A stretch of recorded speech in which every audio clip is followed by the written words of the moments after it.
Why is it so important to understand the author's terminology? That's the question we'll be answering in this edition of Dr. Todd Explains. Hello everyone, I'm Dr. Todd and I hope that you're having a good day. One of the things I wanted to talk to you about in this brief video was how we will too quickly skim over information when reading something we're not familiar with. I'm reading some Francis Schaeffer books right now, and the thing is, he will use words in a certain way. And the problem with that is, he wrote many of these words 60, 70 years ago, and they don't always have the same meaning today, but he means them in a very specific way. And so often, in order to try to get the big picture, in the past, I've just glossed over everything and then hope that the context helps me understand what the author's talking about.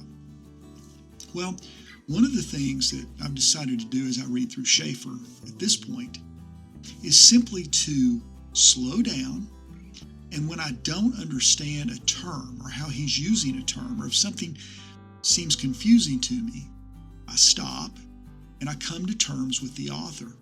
What do I mean by coming to terms with the author? I try to figure out what he's meaning. That may mean I need to do some internet research. That may mean he may have in one of his books, he's got a glossary of what he means by certain philosophical terms.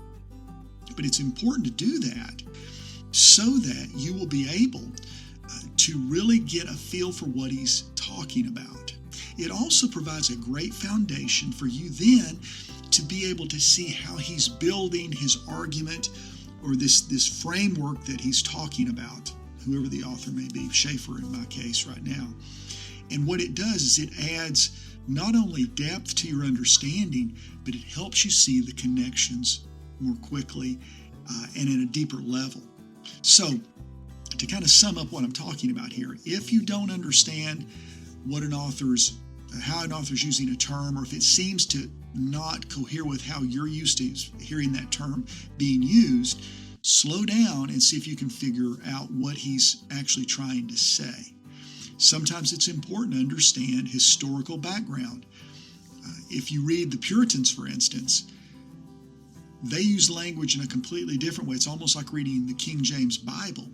And so it's very important to understand when a Puritan author says that man was meat, M-E-A-T.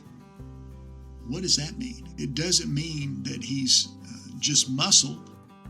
It means that he's an average fella, that kind of thing. So, in the future, as you're reading a hard text or one you're unfamiliar with, I would argue keep a notepad beside you and take notes on terms and see if you can figure out what those terms are.